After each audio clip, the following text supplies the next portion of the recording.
तो welcome back जनाब इन SP cracker channel. आज हम लोग बात करेंगे कि कैसे हार्ड वर्क बीट कर देता है टैलेंट को। हम लोगों को किस तरीके का व्यक्ति बनना चाहिए, इस पूरे संसार में कितने तरीके के व्यक्ति होते हैं। अब इसको आप एक मोटिवेशनल या एडवाइस वीडियो समझ सकते हैं।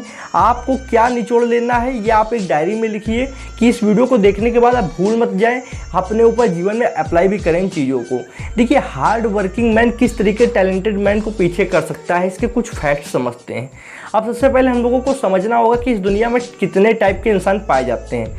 सबसे पहला मैं आपको बताऊँ, ये बहुत ही कड़वी सच्चाई है पर इंसान स्वीकार नहीं करता है। वो सोचता है मैं तो टैलेंटेड हूँ पर सामने वाला इतना टैलेंटेड नहीं है और वो मुझे पीछे नहीं कर सकता है।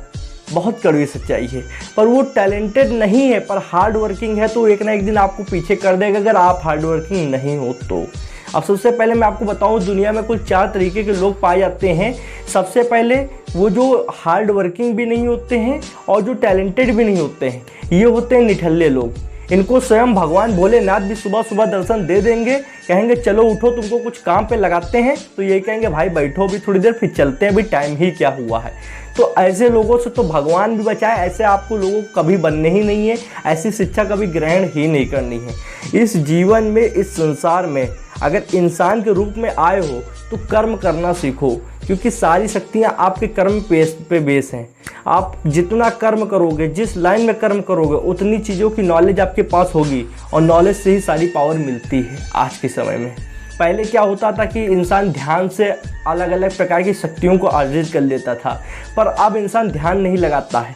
पर अब एजुकेशन के माध्यम से अगर आप नॉलेज लेते हो तो आपके पास इतनी शक्तियाँ आ सकती हैं कि आप किसी भी सामने वाले खड़े व्यक्ति को नहीं तीर चलाकर पर अपनी बातों से उसको गिरा सकते हो। तो इतना समझो कि सबसे पहले कितने प्रकार के व्यक्ति हैं। एक तो वो बिल्कुल कि जो हार्ड वर्किंग भी नहीं है, टैलेंटेड भी नहीं है। दूसरा जो हार्ड वर्किंग तो है पर टैलेंटेड नहीं है, उसके कर्म तो बहुत अच्छे हैं, वो मेहनत तो करना चाहता है पर उसके पास वो टैलेंट नहीं है कि उसको किस फील्ड में अपना मेहनत करनी है। तीसरा व्यक्ति क्या होता है कि जो हार्ड वर्किंग नहीं है पर टैलेंटेड है, उसके पास टैलेंट तो है पर वो आलसी हो, कुछ करना नहीं चाहता कि हाँ यार मेरे पास ज्ञान है, ठीक है मैं कर सकता हूँ, मैं करूँगा, कल से, आज से, परसों से, बहानेबाजी। टैलेंटेड तो बहुत है। चौथा व्यक्ति जो हार्ड वर्किंग भी है, टैलेंटेड भी है। अब ये बहुत ही सर्वोत्तम लोग होते हैं जिनके अंदर हार्ड वर्क भी है और टैलेंटेड भी है, और बहुत ही कम गिने चुने इस दुनिया में पाए जाते हैं। आप जितने भी बिलियनियर्स का नाम लेते हो उसमें से कुछ तो ऐसे ही व्यक्ति हैं, जैसे आपका एलन मस्क का अगर मैं नाम लूँ तो वो हार्ड वर्किंग भी हैं और टैलेंटेड भी हैं। कर्म भी वो बहुत ज़्यादा करते हैं, एक हफ्ते में 100 घंटे बिल्कुल बेजोड़ काम करते हैं, और टैलेंट तो उनके अंदर कूट कूट कर भरा है। और टैलेंट आया कहाँ से? किताबों से, ज्ञान से। तो हर कामयाब शख्स के पीछे उसका ज्ञान छिपा होता है।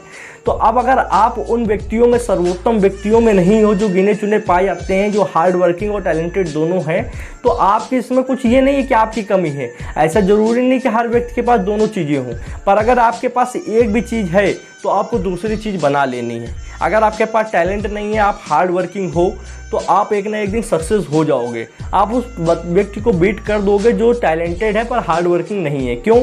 क्योंकि आप हार्ड वर्क करके अपने टैलेंट को ला सकते हो, अपनी स्किल्स को इम्प्रूव कर सकते हो, अपने आप को धार बना सकते हो। एक तलवार होती है जिसके अंदर धार नहीं होती, पर अगर उसको भी घिसा जाए तो एक समय पे उस पर भी धार आ जाती है। इसी तरीके आप भी वो व्यक्ति हो जिसके अंदर धार अभी है नहीं पर वो चल सकती है, उसको जितना भी आप मारना चाहो मार सकते हो, तो धार आपको बना लेनी है। आप टैलेंटेड नहीं हो पर वक्त के साथ जब आप अपने ऊपर काम करोगे, अपना मेहनत करोगे, हार्ड वर्क करोगे, तो आप टैलेंटेड हो जाओगे। तो आप उस व्यक्ति से आगे निकल जाओगे जो टैलेंटेड है पर हार्ड वर्किंग नहीं है। पर अगर आपके पास टैलेंट है और आप सोचते हो कि मुझसे हो नहीं पाता है, मैं काम नहीं कर पाता हूँ, मैं इतना हार्ड वर्किंग नहीं हूँ, तो आपको भी निराश अभी नहीं होना है। निराश होने की भी एक स्टेज होती है कि जब आप हमेशा एक बात को टालते जा रहे हो कि मैं कल से और कल कभी आ नहीं रहा है, तब निराशा आएगी।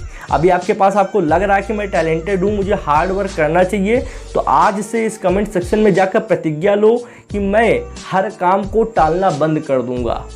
ये टालने का कीड़ा जिस दिन ख़त्म हो गया जनाब, उस दिन आप एक अलग वर्जन बनकर इस दुनिया के सामने आओगे और लोग आपकी तरफ आंखें उठाकर नहीं देख पाएंगे, क्योंकि आप अलग हो। आप उन चुनिंदा लोगों में हो जो बहुत कम पाए जाते हैं। तो इसीलिए अगर आपके पास टैलेंट है तो आपको अपने हार्ड वर्क करना चाहिए, आपको प्रतिज्ञा लेनी चाहिए कि आज से मैं हर काम को समय पर करूँगा और मुझे करना आता है, क्योंकि आपके पास टैलेंट है तो आप उसको और अच्छी तरीके से कर सकते हो। और अगर आप हार्ड वर्किंग हो, आप सोचते हो कि यार मेरी कभी एजुकेशन उतनी नहीं हो पाई, आपका घर उतना नहीं सही है, आप पैसे से उतना नहीं हो, आप पढ़ नहीं पा रहे हो, आपको गरीबी मारे डाल रही है, तो आप ये सोचो कि मुझे किस तरीके से टैलेंटेड बनना है। अपने हार्ड वर्क का यूज़ करो, उससे अर्न करो, अर्न करने के बाद अपने ऊपर इन्वेस्ट करो। जिस दिन अपने ऊपर इन्वेस्ट करोगे तो उसका ROI, रिटर्न ऑफ इन्वेस्टमेंट, बहुत ज़्यादा मिलता है, क्योंकि अपने अंदर इन्वेस्ट करोगे, अपना ज्ञान बढ़ाओगे तो बहुत ज़्यादा आपको बदले में मिलेगा। ये लाइफ उतने ही ज़्यादा देती है जितना आप उसको दोगे, ठीक है। तो आपको हमेशा दो चीज़ों पर ध्यान देना है कि एक चीज़ तो है, दूसरी आपको बनानी है। जिस दिन आप ये कर ले गए उस दिन ये दुनिया आपको रोक नहीं पाएगी, आपका नाम उन ऊंचाइयों पे होगा जहाँ पर आप अभी अपने आप को देखते हो। तो जनाब ये वीडियो कैसी लगी, मैंने पूरी बेसिक से आपको चीज़ें बताई हैं। अगर आप इस वीडियो को ध्यान से समझोगे, कुछ नोट्स बनाओगे, तो आपको बहुत ही निचोड़ इस वीडियो से मिलेगा कि किस तरीके के दुनिया में लोग हैं, मैं किस तरीके का हूँ और मुझे किस तरीके का बनना है और बनने के लिए क्या करना है। ये सारी बातें आपको क्लियर हो जाएंगी। तो आज की वीडियो में बस इतना ही था। जाते जाते एक अगर लाइक दबाते हो तो हमारा भी मोटिवेशन बढ़ जाता है, और चैनल को कर लो सब्सक्राइब, बेल आइकन को प्रेस, क्योंकि आपको अपनी लाइफ में भी ग्रोथ चाहिए, हमेशा मोटिवेट रहना है, एनर्जी से फुल रहना है, तो इस चैनल से जुड़े रहना है। चलिए अपनी वीडियो को यहीं पे विराम देता हूँ। आज की वीडियो में बस इतना ही था। Thanks for watching friends. जय हिंद, जय भारत।